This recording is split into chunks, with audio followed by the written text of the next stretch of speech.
All right, welcome to the Natural Hazard Speaker Series. We're happy to welcome Paula Shea. She's the Chief Planner at the City of Norfolk to talk about resilience and planner. So please feel free to take it away. Hi, everybody. I'm Paula Shea.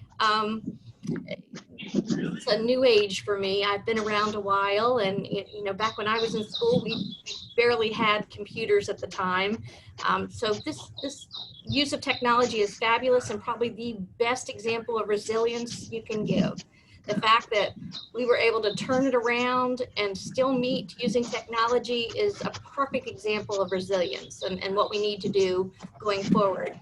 In fact, today, this afternoon at 2:30, we had a City Planning Commission public hearing, virtual, completely virtual. We were only allowed to take action on items deemed emergency. In the state of Virginia, we weren't allowed to hold a public hearing without the public present. They were allowed to call in, but we had a virtual meeting today, the first one ever, and I have a feeling we're going to have to learn how to do more of this. So, hello. I'm sorry I can't be there in person. I was really looking forward to coming back to Chapel Hill and meeting everyone, but I am really grateful for technology and the fact that we could still do this. Little background about myself. My undergraduate is from the College of William & Mary. I have a BA in economics, and all of you out there in planning and related fields, I really appreciate that we all come from different backgrounds when we come together. And I think that that's the joy of working in planning, is we bring all these different perspectives and skill set together. So I also am a graduate of the University of North Carolina at Chapel Hill. I received my MRP there, and my concentration was community and economic development. Resilience wasn't a word. I don't even think it was used as a word back when I was in school, and ever evolving planning field. A word of a husband in the planning program at UNC. He's also a planner. So we actually, our jobs are almost identical for two different cities here in the Hampton Roads region. So we spend a lot of time talking about planning in my household. In fact, so much so that our children declared they would have nothing to do with planning when they became adults, and now they're adults. And we look back over our photo albums, and as planners, we probably have more pictures of buildings and interesting streetscapes, street furniture, than we do of our actual kids. So word of warning, I guess pay attention to your kids. Just to jump in, I am currently the chief planner in the City of Norfolk, and I'll get to information about Norfolk in a little bit. But career paths aren't always a straight line. They go in all different directions, and that's part of being a planner, I think. I worked for a consulting firm for a year, and I enjoyed the work, and it was challenging, but I really craved learning about a community, watching it change, being part of its future. Now, I never envisioned that 30 years later, I would still be working for that same community. I began in Norfolk 30 years ago as a neighborhood planner, as a planner one, kind of your typical job. You get your master's, you become a planner one, met with a lot of civic leagues, met a lot of interesting people, heard a lot of interesting stories, and then moved on to be a planner two, and more of a strategic planning role, and using my economics degree a lot more in that role.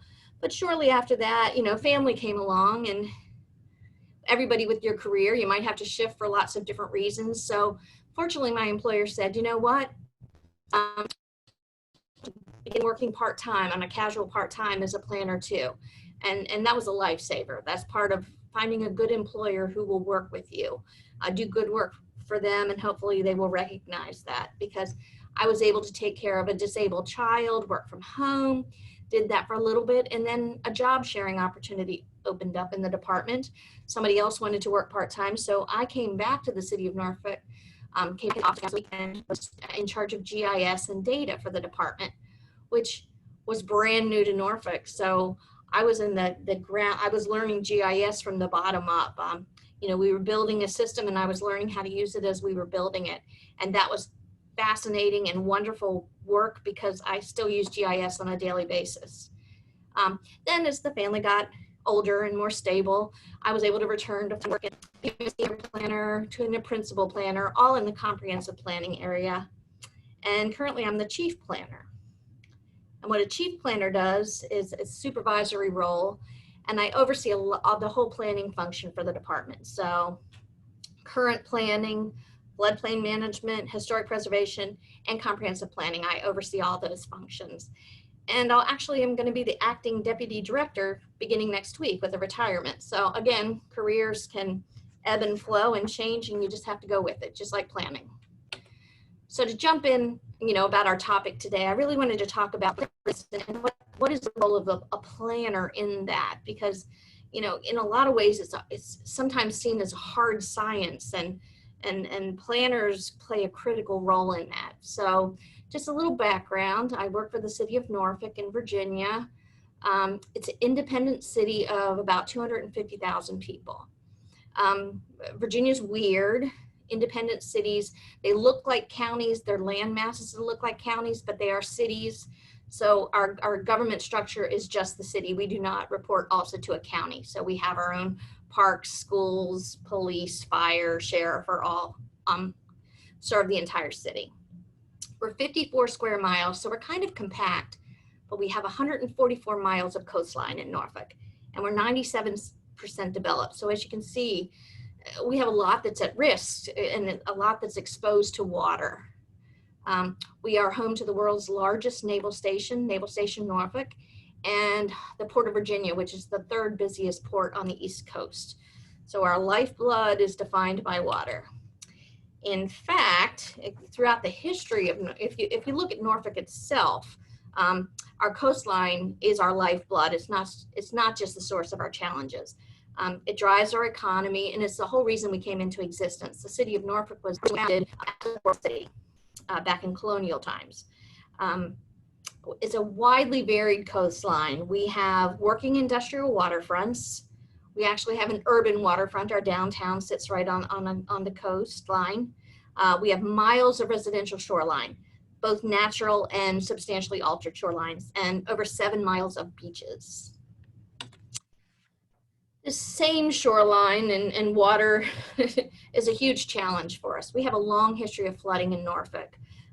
As a low-lying coastal city, our relationship with the water and flooding is long and complicated. The images here are from some significant flooding events during the 20th century. But our records of flooding go back centuries.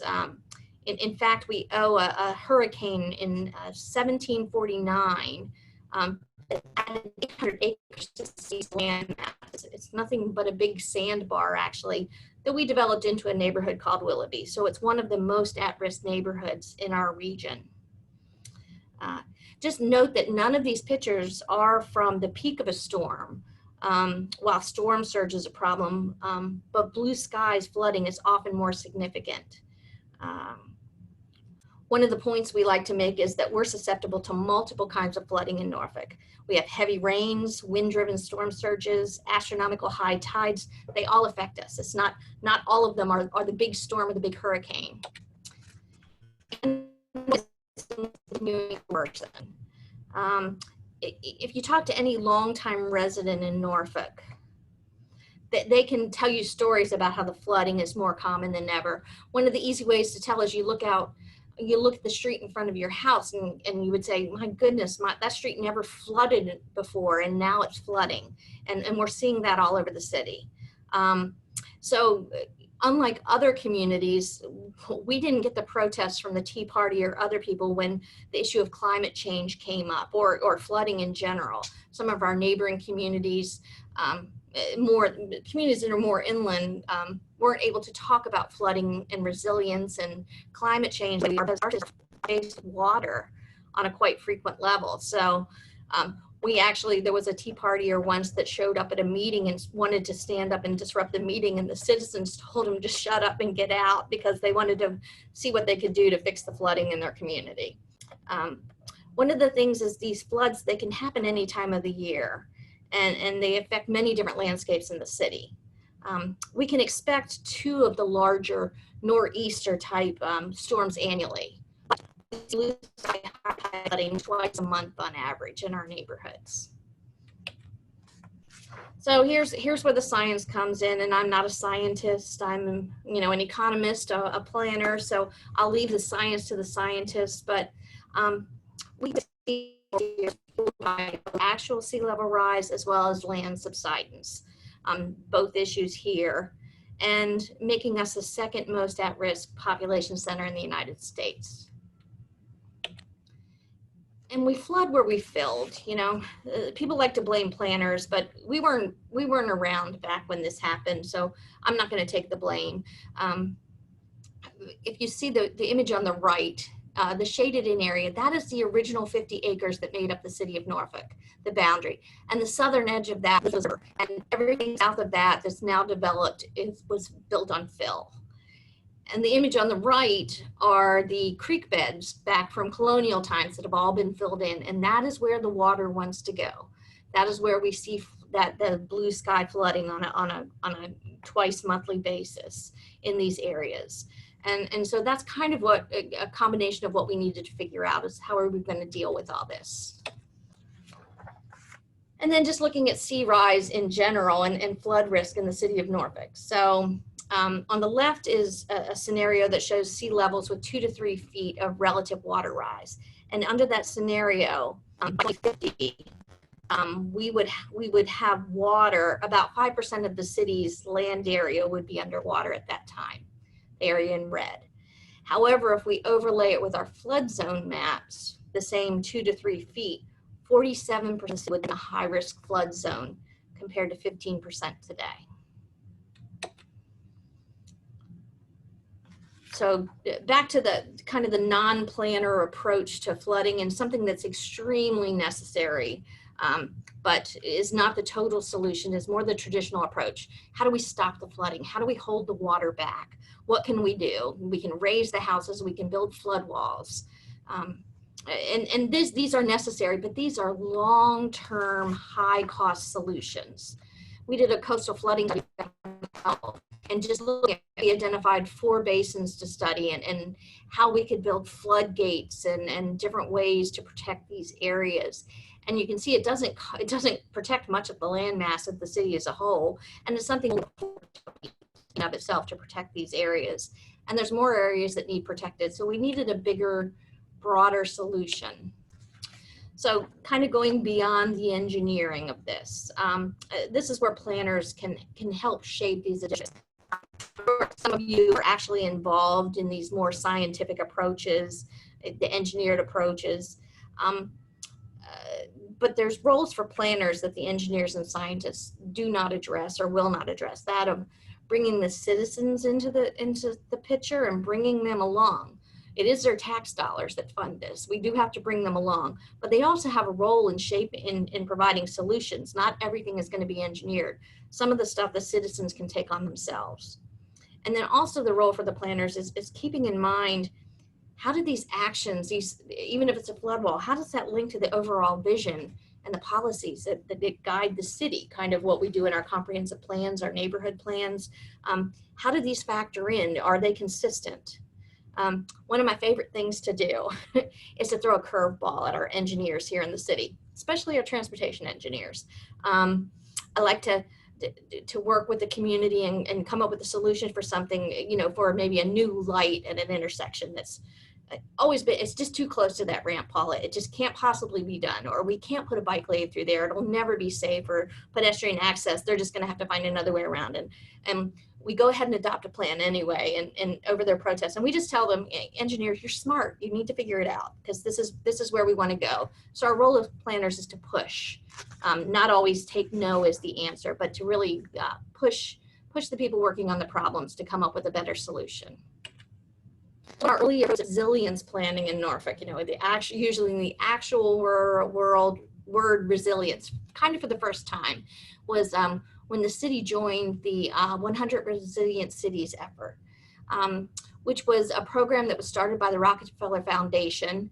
And 100 cities worldwide were joining together in this international network of cities to share information, to draw on community knowledge. And two big things that came out of this effort for Norfolk was, first, we were able to hire our first resilience officer for the city. Kind of a breakthrough for us. We didn't have somebody who could focus on this full time and draw from the community of knowledge. But also, we came up with our very first resilience strategy in Norfolk. As part of being a member of the Rockefeller Foundation 100 Resilient Cities, you had to adopt this. And I'll just point it out here because I've just been talking about water, but we kind of made sure that we expanded our definition of resilience to, include the coastal resilience, the water, but also economic resilience and social resilience. All important factors to being a resilient community. You needed all of the above to be addressed. We made sure that we incorporated the principles in this plan into our comprehensive plan so it wasn't lost when we were doing land use decisions and other things like that. Perhaps though, before I move on, sorry, I did want to point out though, that in joining 100 Resilient Cities, that, like many municipalities, we're inclined to jump in with the newest thing, the greatest thing. So we're inclined to jump in and develop a strategy without kind of revisiting our existing plans and policies and even efforts that were already underway. It's just shiny penny. It's exciting. It was funded. There were all these big names. In some sense, we got ahead of ourselves. So planners really need to be the gatekeepers for things like this. We need to make sure that even if we're not leading the effort, that we remind people that we have neighborhoods that have goals that, if you want to build a wall down a river, that's not exactly consistent with what, a neighborhood wants to, or nor what we want as a community. So along the same line, to host something called Dutch Dialogue. The very first Dutch Dialogue was held in New Orleans, and the second one was held here, and it was a kind of a totally transformative event where the Dutch scientists, engineers, planners all came here and spent a week looking at our challenges and trying to turn it around and say, how can you turn these challenges into opportunities? How can you achieve co-benefits? You can address the flooding, but what else can, by addressing flooding, how can you turn it into a benefit for the community? And it sounds so obvious, but it really wasn't. We were just looking at one problem. We weren't looking at the whole picture. So they came up with this comprehensive set of solutions of how we could deal with water, integrating water strategies into parks and using berms instead of walls, things like that, just permeable parking lanes. How could we address things like that? So approach actually factors into everything going forward that we've done, beginning with something called the Ohio Creek Implementation Project in 2017. HUD sponsored something called the National Disaster Resilience Competition, and we applied for a grant to address flooding it for a historically African-American neighborhood and a public housing community that were adjacent to the Elizabeth River. And we were actually awarded the grant. It's $120 million, and it's we're supposed to come up with a set of strategies that can be tested here and then deployed to other areas. So we took the Dutch Dialogue ideas and continued them on through implementation with this, which construction is getting underway with it right now. Some of the solutions were shoreline protection and stormwater control, where we built a berm, but using capacity underneath the roads for storage, but also exploring things like some of the homes have basements that already flood. Is there a way to engineer that those basements could hold water? Could become, and then slowly release it over time. And maybe we could remove their stormwater tax if they were willing to store some of our stormwater on their own property. So we've worked on all kinds of things like that through this project. Back to being a planner, and what we do is how do these resilience strategies, how do they tie with the long-term vision and plan for the city of Norfolk? And we really didn't have a way to tie that all together. So back in 2016, we kicked off an effort called Vision 2100. And it's really that strategy for addressing sea level rise in the long term.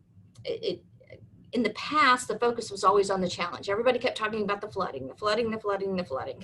And so we wanted to kind of turn the conversation around and say, what do we want Norfolk to be? How do we want to exist with the water? What's our vision going forward, and how do we make those decisions and plan it? So this was probably one of the most intensive public participation processes we've had in Norfolk to date. We started with a series of asset mapping, working with the community, and we had these throughout the city. We did them online. We went out to public meetings. We had pop-ups, and we asked questions. The very first question we said was, what are Norfolk's assets? What makes Norfolk Norfolk? What if it disappeared tomorrow? What would we miss?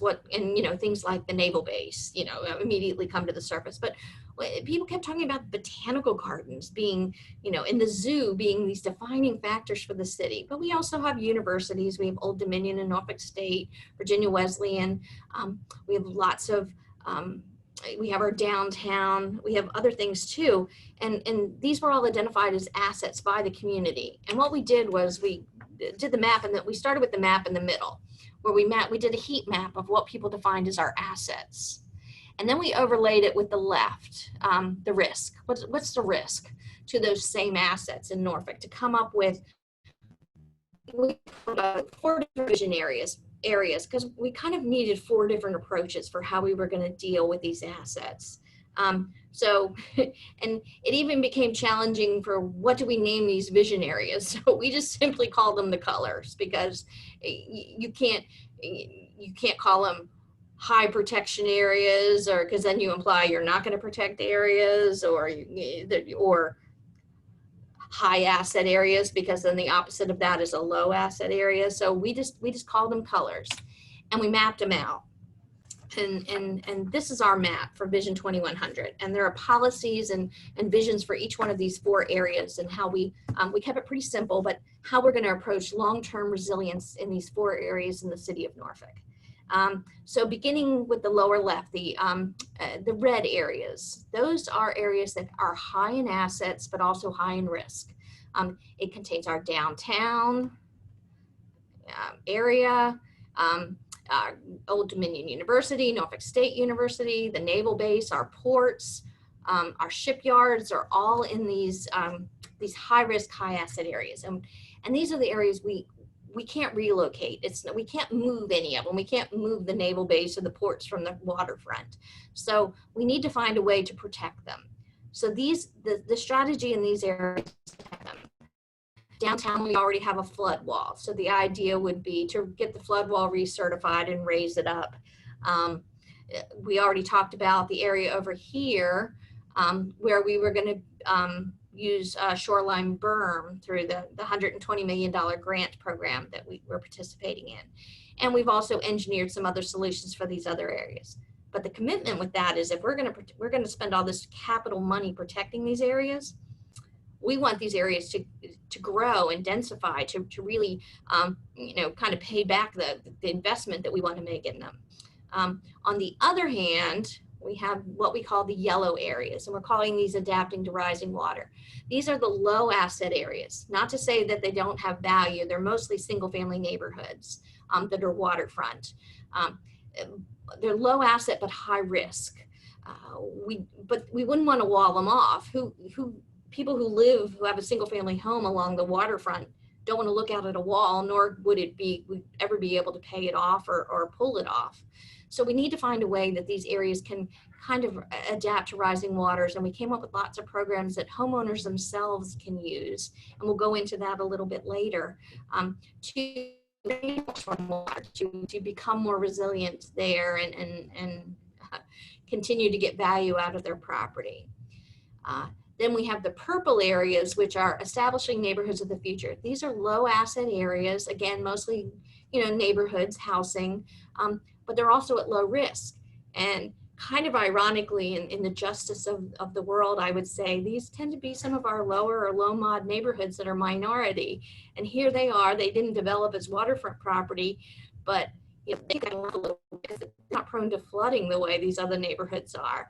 And so really neighborhood strengthening activities and investment are what we call for in these neighborhoods. And then the third area are the green areas. And these are kind of the ones as planners we get excited about. These are our new urban centers. These are areas that are low risk, and we're going to call them high asset, but they're really high asset because they're underutilized. And a lot of them, like a dead mall in this area, but it's not in the flood zone. It's really where we want to concentrate our planning and our innovative recreation of new urban centers, new communities in these low risk areas. And we're also looking at extending our light rail through these green areas here because it would be the most resilient area to and make that kind of investment to help spur development in these areas. So enough about Vision 2100. That's a planner's thing. Another thing that planners spend a lot of time on is zoning. And so we rewrote our zoning ordinance in 2018 is when the new one was adopted. And the overall goal was to create the most resilient ordinance in America. Our planning director will say that, and then I'll sit back and smile and make some snarky comment like, oh, you mean it'll float and it won't catch fire, making it resilient. But that never even gets a laugh from him. But we did a lot to address resilience through our zoning ordinance. In fact, itself has a resilience strategy built into it. We have resilience standards in it. We have something called the resilience quotient, which I'll spend just a little bit of time on because those people that dabble in the zoning world, which is not me, spend a lot of time talking to other communities. People are very excited about what we're doing with the resilience quotient. And then there's lots of other things in the zoning ordinance to address resilience. In fact, something that we adopted even before we adopted the new zoning ordinance was a 3-foot freeboard requirement in our flood zones. It used to be one foot was required, and then our planning commission, I think we proposed going to 2 feet, and then they go, well, if 2 feet's good, then 3 feet's better. So we went with a 3-foot freeboard requirement in our flood zones, and amazingly, our surrounding communities immediately jumped on that. They saw that we didn't get sued, and they were kind of excited, and they did it. And then we followed it up with the new zoning ordinance and said, you know what?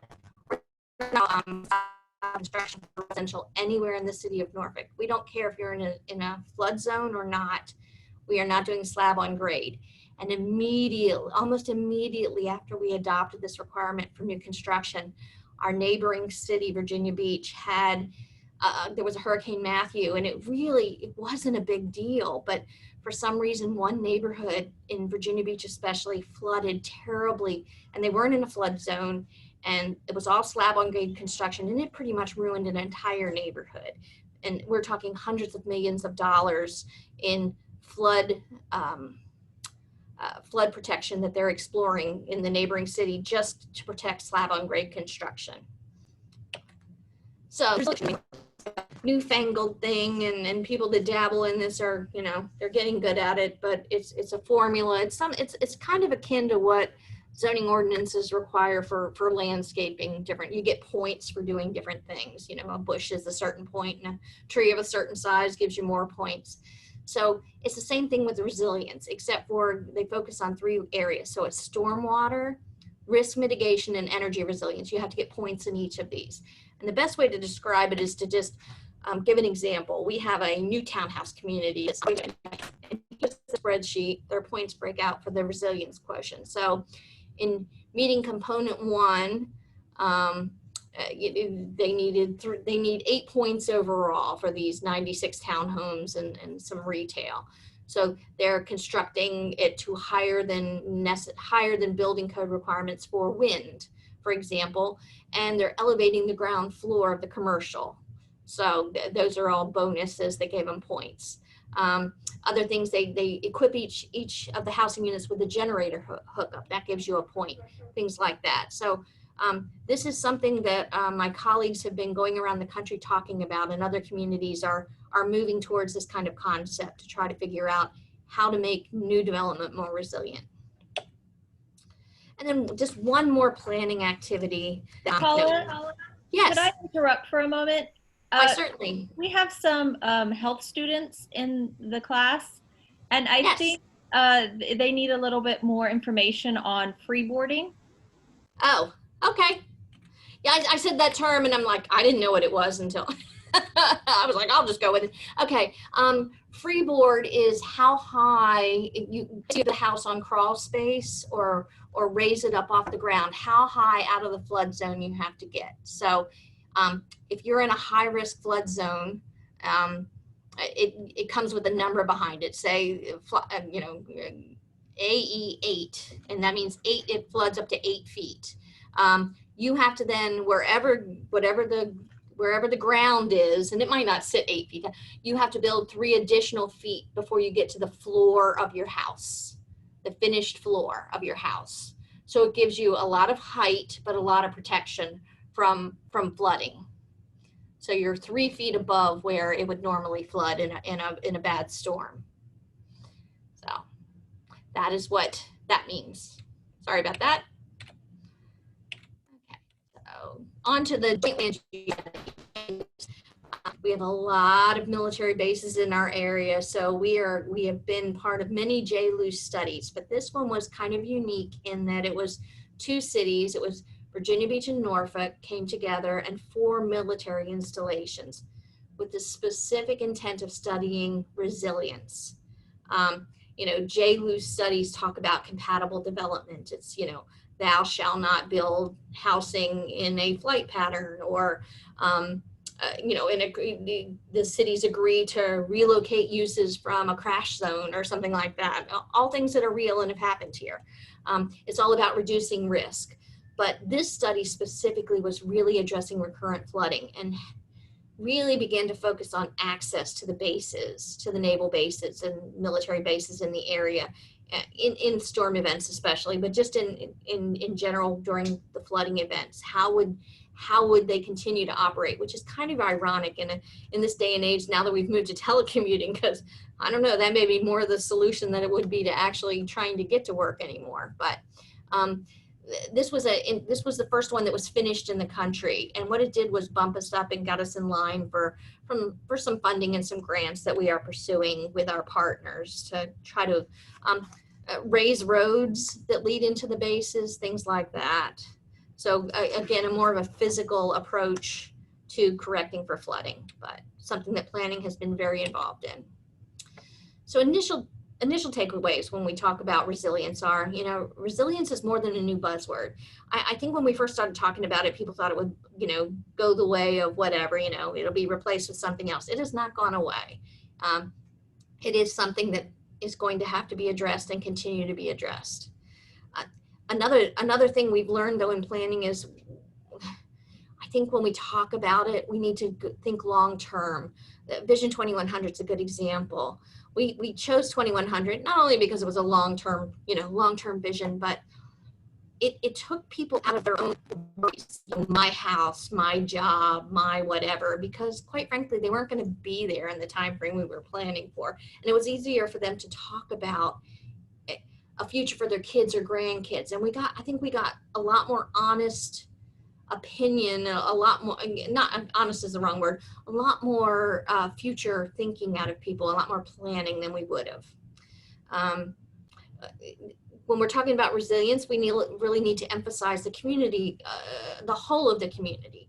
Citizens really want some way to be involved in this. They also want something to be done, but they don't want to just sit and wait for a seawall to be built or something like that. They want things they can do now.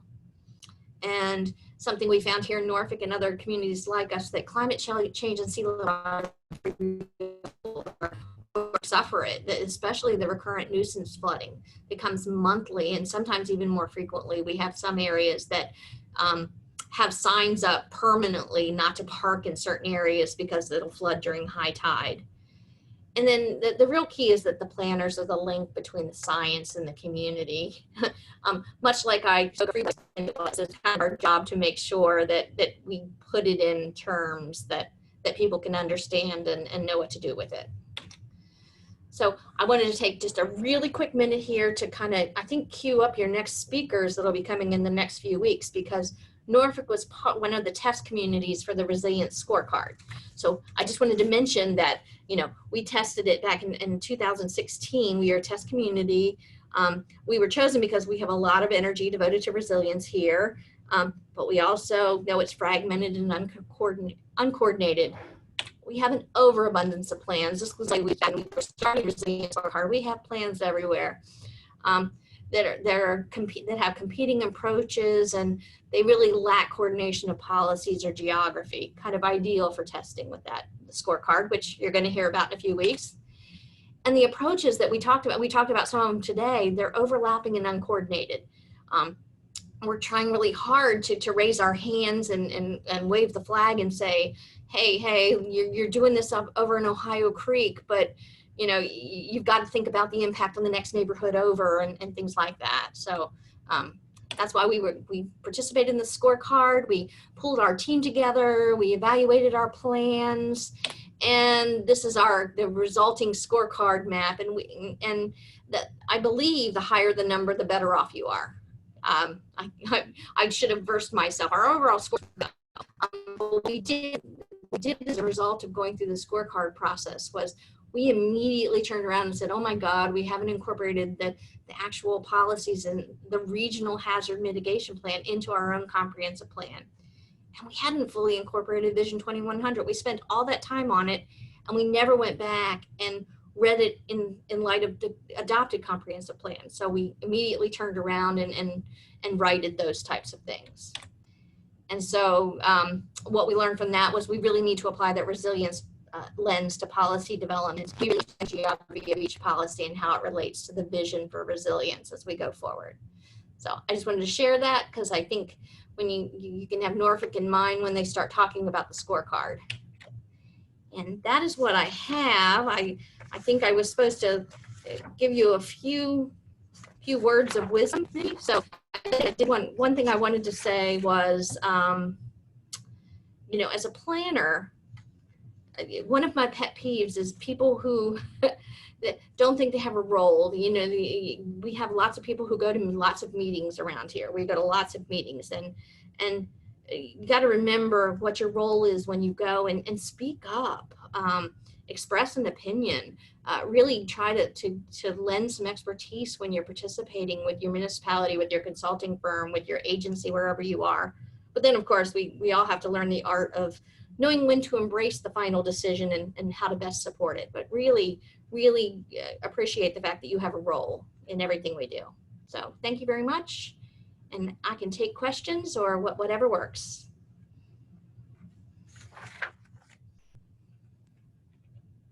Hello. I wanted to ask, you mentioned that today you had the meeting completely online. Are there any sort of lessons that you're learning with the recent pandemic that you're going to apply to sort of climate resilience planning? Because a lot of people are saying this is sort of like a microcosm of sort of the larger climate change issues. So I was curious if there's anything here that you're seeing that you can apply to sort of the longer range things in the future. Very good question. Very good question. We're at the beginning of the learning curve on this, I have to say. The first thing we have to do, we have our lobbyist sitting in Richmond, which is our state capital, just trying to get state code, even some relief, so we can have public meetings virtually. We were only allowed to, by state law, only allowed to hear items of an emergency nature. So we could only process 2 of our, I think, 13 items that were on the agenda. One was for a Costco that we did not want to hold up because everybody needs their toilet paper. And the other one was for 2 houses that had started construction, and then there was a mistake made on the staff's end, and they were sitting open to the elements and weren't allowed to be finished until we processed a rezoning for them. So we were allowed to process them, but the other items, they just had to sit. So, we're going to have to lobby for, code changes, and then we'll have to change codes on our end. And but this is a test, and I believe we are going to keep getting faced with it. Yeah. Do you see the questions in the chat, or I can read them? I do. I just opened them. Let's see. something about a mic.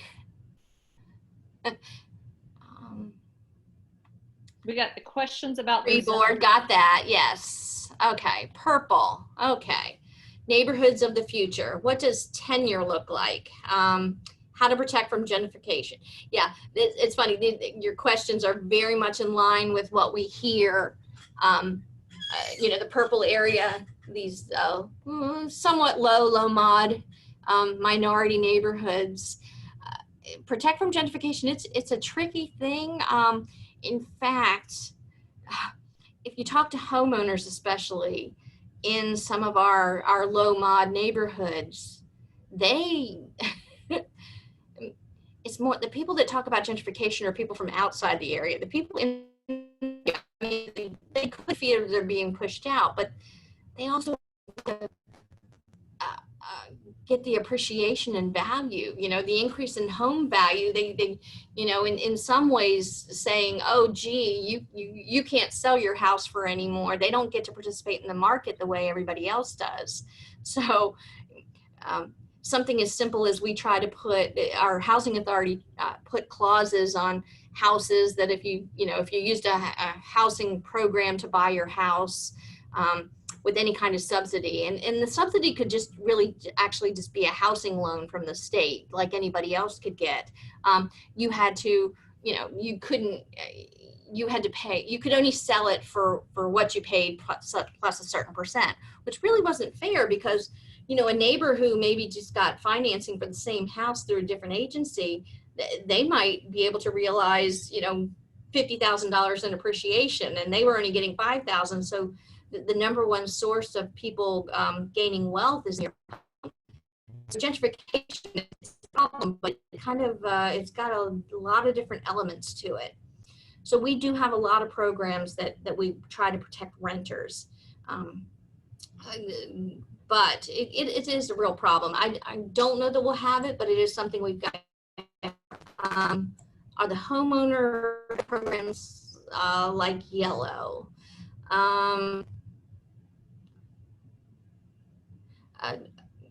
Yeah, the whole thing with our areas, we are following up. Our red areas especially are already zoned for higher density. We have yet to meet anybody who wants to exceed our density that we allow.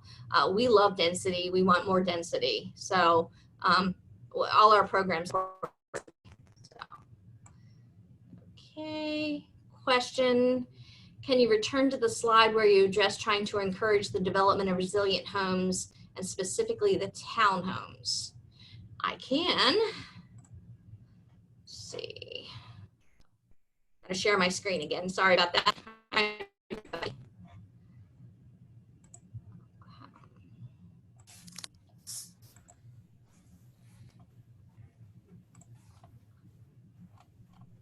I just think I want a better understanding of how that works or is supposed to work with the points. The resilience quotient? Yeah, I'm not the exact person to be able to explain it very well, but in our zoning ordinance, there are three formulas that you have to meet. And if I go to the next slide, under, for example, component 2 is for, looks like stormwater. Component 2 is meeting stormwater, and the formula they apply says you have to get 3 points in that area. It's kind of like landscaping. If you look at a lot of zoning ordinance would say for landscaping for this project you have to get 3 points, and retaining a large tree over 24 inches gives you all 3 points, and if you can't do that you have to plant 3 new trees or something like that. So it's the same thing. So to meet their stormwater requirements, they treat 25% of site generated runoff, so they exceed the requirement. They treat an additional 25%, and then provide fenced community space, which I guess absorbs more runoff. These are kind of beyond exactly the science of what I know, but the energy one is down here where you have equipping each unit with a generator hookup gets you a point. 2 operable windows on 2 exterior walls had something to do with energy savings. I have no idea what, but so that's what this is. It's we can send you a link to the zoning ordinance. developers actually have figured this out pretty well and pretty quickly. So kind of glad they have, because I really don't work in this world. Yeah.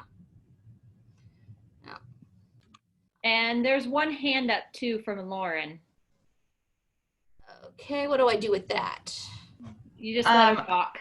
I'll Okay, just talk. go right ahead. Okay, so when you talked about how people in your department are going around the country talking to other cities about this, Yes. I was wondering if you could talk more about like the concept of education and spreading information in planning and collaboration between cities, and just like, yeah, any insight you have about that and why that's so important to your department. Well, my planning director, his name is George Homewood, and he used to be the president of APA Virginia, American Planning Association, and that is our #1 place for communicating, collaborating, speaking, listening, is through APA. Most of our speaking engagements probably began with a connection there. We've presented at different people have presented at the National Planning Conference several years in a row on the resilience quotient.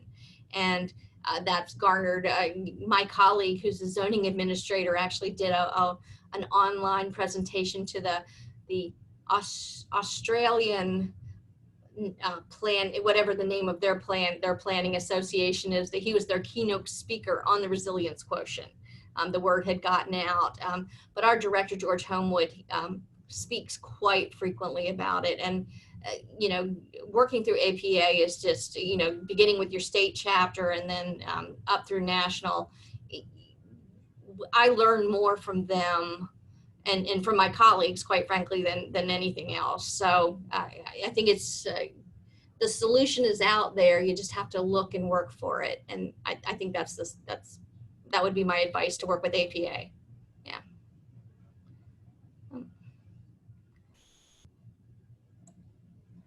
I'm looking at a comment. How serious is the Southeast Virginia region considering retreat? Are there? So we're not. Retreat, seriously considering it, it is so challenging. You know, as our planning director, he's kind of cutting edge, and he constantly says retreat, but it's a really, really difficult thing to do. We are doing it on a small scale. When we have willing sellers that are in flood areas, we try everything we can to acquire, tear down, and make it into wetlands or you know, public open space. We also have joined forces with a local nonprofit who we're in the early stages of setting up a land banking program where they can give, you know, an easement to their property where, you know, they won't develop it, and they can get credit, you know, for other people can pay in. For example, if an apartment complex is being built and they have to, I don't know, create wetlands, they can pay into this fund to acquire additional property. So it's kind of we're trying to find funding to do this and a mechanism to do it, but very, very challenging. I've read about New Jersey and their retreat strategy, and while they have acquired all kinds of property in New Jersey, which is great, they have yet to acquire one oceanfront parcel in their retreat strategy because there's no willing sellers out there. Okay. And the rest of that was projections about housing markets and local populations will fluctuate with rising seas and increased storms. Not really something I've looked at, so I really couldn't answer that one directly. Yeah.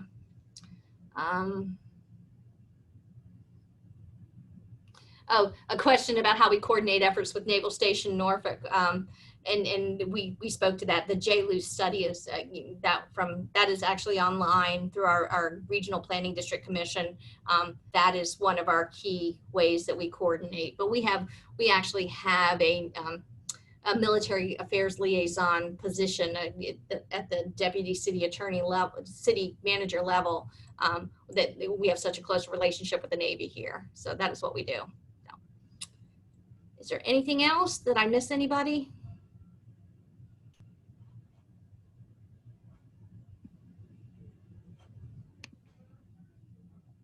All right, I guess not.